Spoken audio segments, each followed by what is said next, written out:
There's a great little website here called rapidresizer.com, and in this video I'm going to share with you 500 free designs. Right here at the top, it's the top menu right here. I'm going to click on free designs.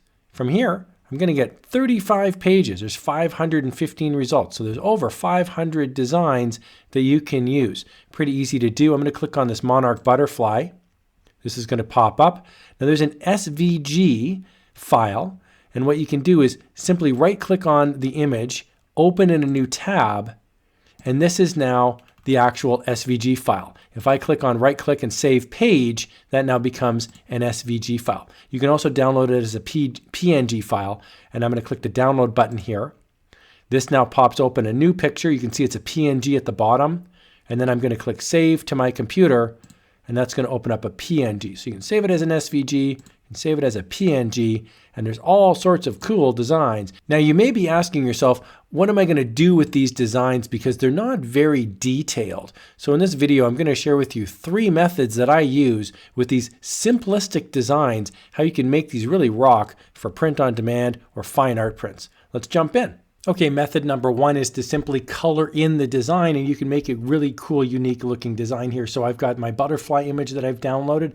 Now it's self-contained, and what I mean by that is there's no openings in the design. There's a big line that goes all the way around the design. So if I click on a color, for example, I'll click on red here, and then I've got my little paint bucket tool.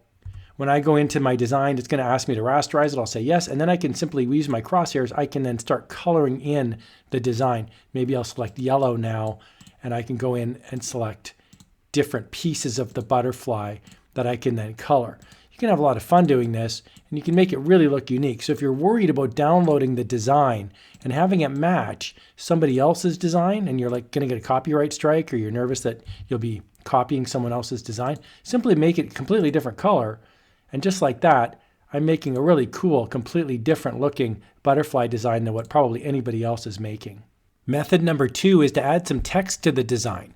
So here I've got my sunflower. I'm going to make it a tiny bit smaller. I'm going to put it here at the top, and then I'm going to add some text in at the bottom. So I'm going to make my text black. I'm going to select the text option, and then I'm going to type in something. Now again, I want to point out that if your design is very thin, because this one's an outline, and the text is very thick, you can either change the text to match, or you could color in. So this is option number 1 again. You could put some stuff here in the design, like simply coloring it, and it could make it look quite starkly different than before. So you can combine these methods as well, and I think that's a really cool looking design. And a quick little bonus tip, don't forget as well that you can go to in Photoshop or Affinity Photo, you can invert the design as well. So you can make it white text instead of black text. This looks really good on a dark t-shirt. So this really effectively doubles your designs. I'm going to put a black background here just so you can see that. Imagine if this was a black t-shirt, for example. This now looks completely different than the earlier design. The third method that I like to use is creating silhouettes and then creating masks over top. It's actually pretty easy to do. So here I've got my horse design that I've downloaded, and you'll notice that it's self-contained. So I can fill this in now with a bunch of color, and that's what I've done here.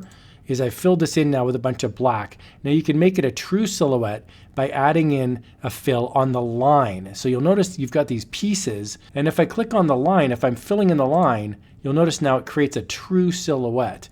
Now I'm going to add a layer over top, and I'm going to import an image. And for this example, I've just got a background of a wood design. So it's just like a piece of wood. And now I'm going to select the wood layer and the horse layer, and in Photoshop, I'm going to hold on the Alt key, and I'm going to click in between the 2 layers, and that's going to create a layer mask. So now I've got the horse looking like it's made out of wood. You could do this with any background design. And you can also move the background around inside of it. So you can really play around with how this looks, and you can make a very easy looking, cool design for fine art print or a t-shirt.